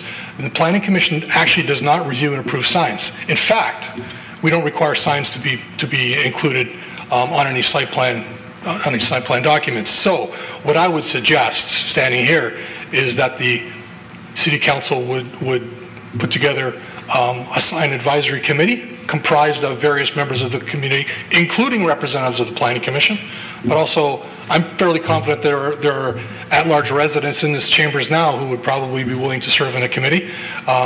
There are probably real estate brokers who are in the room now who would be willing to serve in the committee. Representatives of other businesses, the sign industry, Scenic Michigan, etc.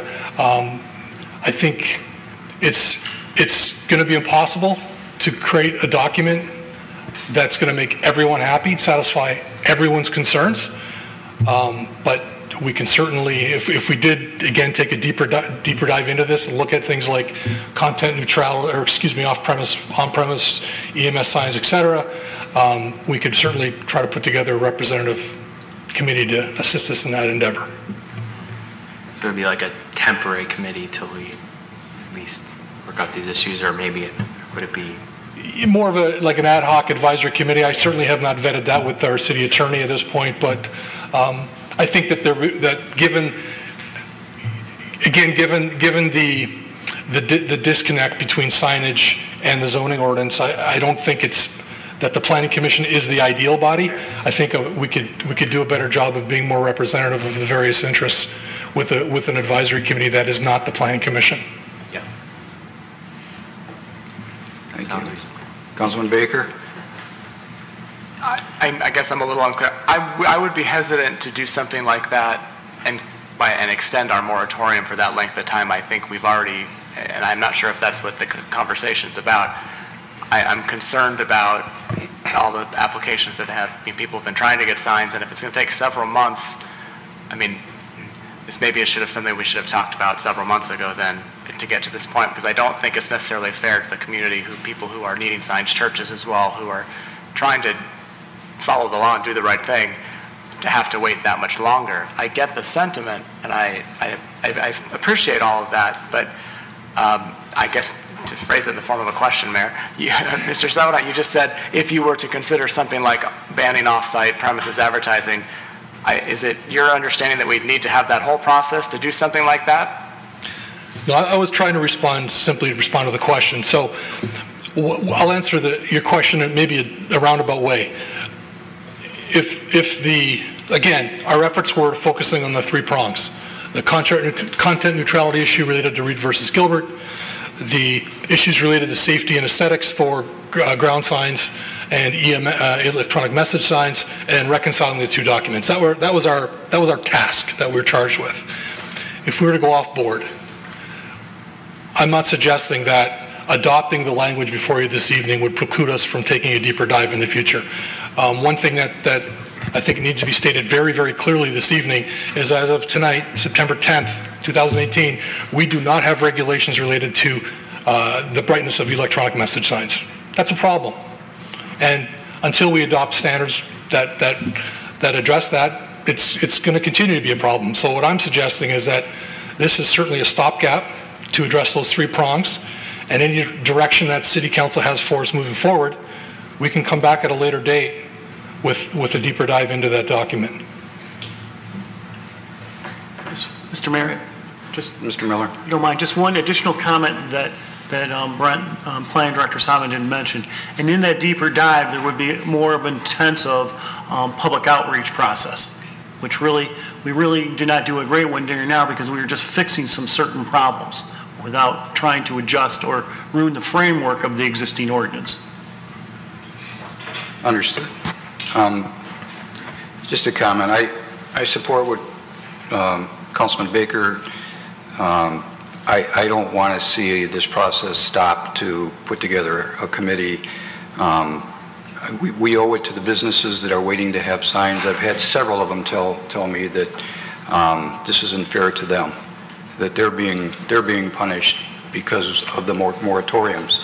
So I don't want to see another moratorium. I want to see council address the three components tonight, but I feel very uncomfortable myself saying yes to this without addressing the off-premise advertising signs, because the last thing I want to see happen is we approve this tonight, and then 2 weeks from today, 3 businesses put in permits to put off-site advertising on Big Beaver. So I think I'm going to see if I can get support tonight. I want to amend. I want to amend this resolution. I want to get these 3 things done tonight, but I want to add language to eliminate off-premise advertising. Mayor, I do not have the language. We really need to vet the language, and I am not prepared to offer you language distinguishing on-premises and off-premises signs in the draft of the ordinance. So we would need at least a temporary extension of the moratorium if you want us to have that in the draft that you pass. Councilman Henderson. I completely agree, because if we pass this tonight and then 5 new permits come up and we have off-premise lighting that's 50 square feet, none of us will be here tomorrow. I promise you that. So can we put a moratorium on off-premise signage tonight and approve everything else? Again, because of the content distinction, it's going to be very difficult to even do a moratorium for that purpose. I mean, we can bring it to you as early as the next meeting. You know, a 45-day moratorium extension should be enough to get it published, to get it passed by council. But I do not feel comfortable with recommended revisions to the ordinance that would be made at the table tonight. I could live with 2 weeks moratorium, but I can't live with anything more than the next meeting.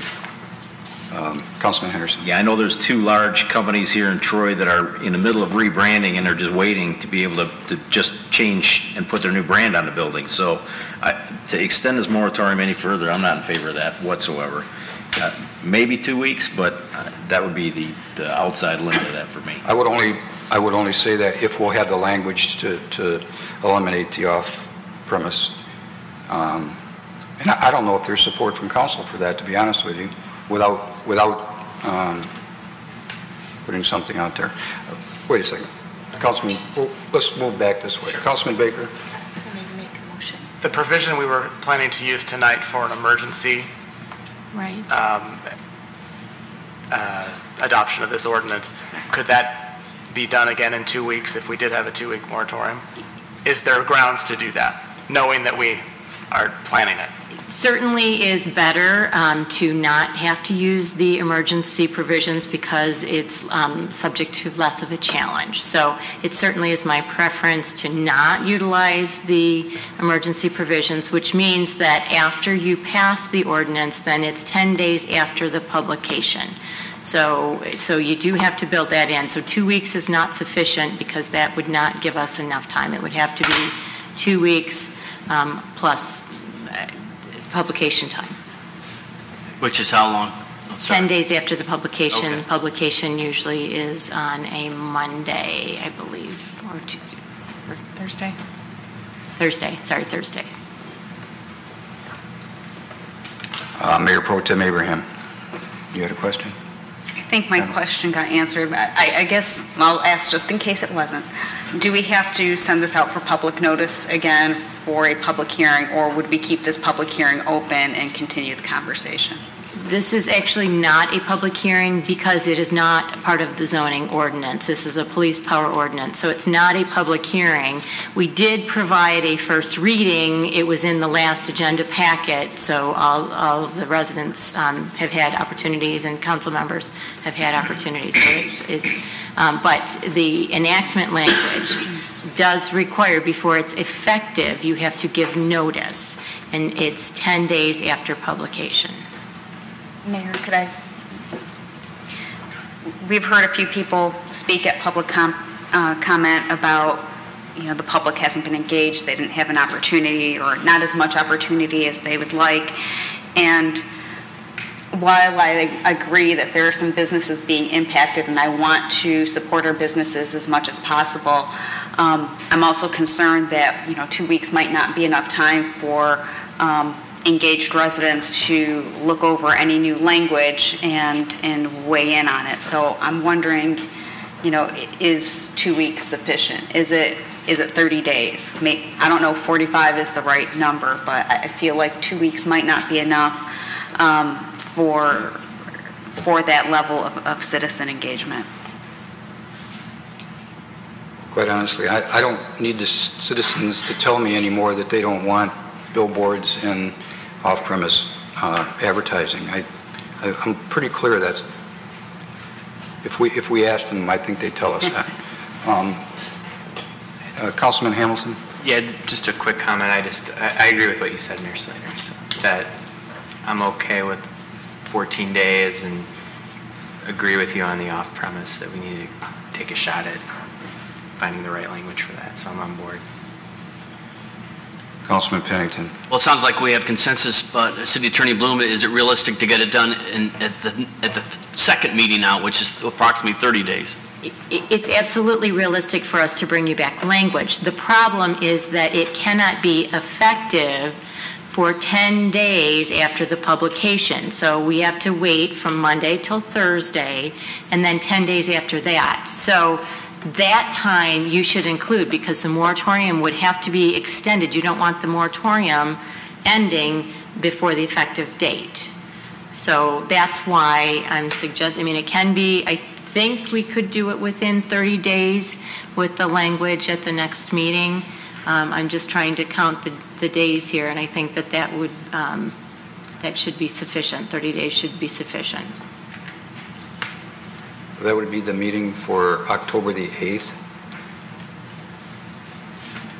September 24th, we would bring the language to you September 24th, and then it would actually be effective October 8th. Okay. So if we had a moratorium extended to October 8th, that would work? Is there consensus from the table to do that? Okay. I would propose that we postpone I-5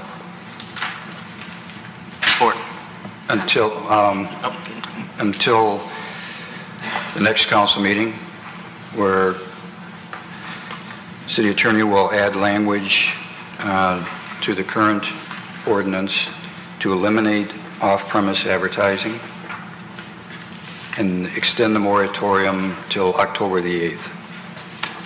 Mayor, the first part of your resolution would be one clause, and then the second part, in preparation for this potential, and because we knew that the moratorium was expiring, it is our recommendation that you have a comprehensive resolution that would be extending the moratorium, and we have done that. The city clerk has an extensive moratorium that's modeled after previous extensions of the moratorium, so I would recommend that you use that and place the October 8th date in there.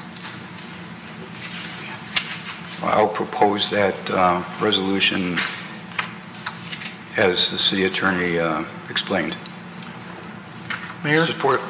Sorry to interrupt. I took copious notes during your discussions, and you had just mentioned that you would want to provide a moratorium or prohibit off-premise signs, but I kept hearing digital or EMS off-premise signs. Are you making a distinction between the two, or are they being lumped together? Did you understand my question? I do. Okay. I do, and thanks for that point.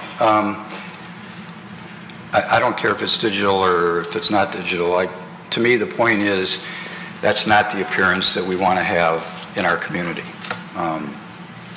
Agree. Got it. Off-premise signs. So that language is proposed by the chair and supported by Councilman Hamilton. Any further discussion on that? Councilman Baker. I didn't say it earlier, but thank you to Mr. Evans, Mr. Savanot, Mr. Carlisle, Ms. Graham. You guys, and Evan, City Attorney staff, you did do a very comprehensive job through all this, so we don't like going against recommendations in a meeting, but I appreciate all the work you did put into this. It's been very helpful. And I don't want to give the appearance that we're going against any of the points that, it's just that I really think the citizens, Planning Commission and City Council don't want to see that in our city, that off-site advertising. I really believe that, truly. The vote, Ms. Dixon? Councilmember Hamilton? Yes. Councilmember Henderson? Yes. Councilmember Hoderick? Yes. Councilmember Pennington? Yes. Mayor Slater? Yes. Mayor Pro Tem Abraham? Yes. Councilmember Baker? Yes. Motion passes. Does anyone need a break? Yeah. Let's take a 5-minute break. We'll be back in 5 minutes.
Council meeting is now back in order.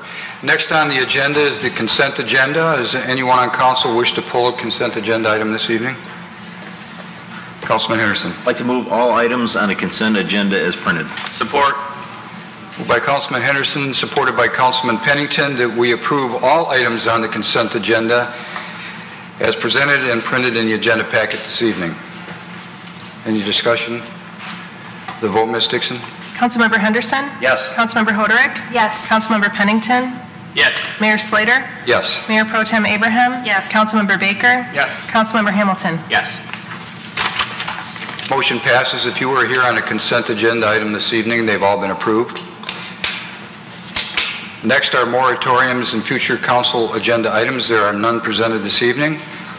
Next, public comment for items not on the agenda from Troy residents and businesses. I will call upon Avis Landmesser, Troy resident, who wishes to speak this evening. Good evening. Good evening. I'll try and make this fast. Thank you for sticking along. Well, thank you. I was here 2 weeks ago, and I spoke to the citizens of Troy on the subject of high-density and cluster development housing. The buzzer for my allotted time sounded, which kept me from completing my statement, so I'm back here this evening to do so. And again, I speak primarily to the citizens of Troy via this forum. Presently, there are 3 cluster plan developments under construction. 2 developments seek final site plan review, and 2 developments seek preliminary site plan approval. That's a grand total of 214 units in the pipeline as we speak. Add to that are an unknown number, at least they're unknown to me, of already constructed high-density units that are classified under zoning categories other than cluster. The former Barnard property on Livernois and Haldane is a good example. The developer's parade is just beginning, and if they find any undeveloped green space in your neighborhood, they'll be coming for it very soon. But you won't even be aware of what is happening unless you happen to live within 300 feet, which is the requirement for legal notification of the proposed development. Well, a developer has already been to our subdivision, but we will not surrender to the inevitability of his success and will not give up without a fight. I speak now to the City Council. I again respectfully request that you discuss and place a moratorium on high-density cluster housing proposals until a thorough evaluation of the effects of these developments on our city can be fully investigated. Please consider these points. Number 1, the safety of our citizens. I can cite a variance afforded a developer that especially puts children at risk.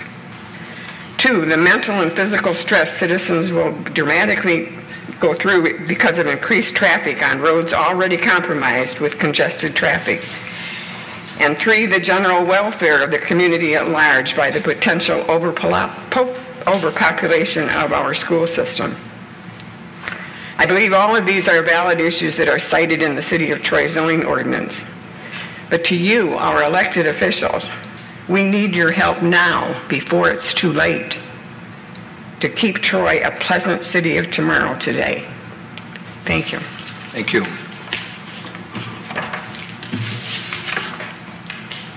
Next, I'll call on Aaron Green, who wishes to speak. Well, again, Council, I'll be brief again. I just wanted to remind everybody, because we just passed the window, the last day to register for the election, for anybody who's not aware, is October 9th. If you're looking to absentee vote, though, you can stretch that out a bit as long as you're already registered to sign up to get your absentee ballot. You can get that as late as November 3rd, and the clerk's office will be open on the 27th and the 3rd. I'm actually quite looking forward to the election, of course, this year, because I had so much fun at the primaries. I'm looking forward to working a polling station. I mean that. I'm looking forward to working the polling station. So just making sure that everybody is, in fact, registered to vote. Along the same lines of civic engagement, if you aren't already aware of it, there is an event that is sponsored by the Troy Historical Society that happens every second Sunday of the month. at the church, at the Historic Village.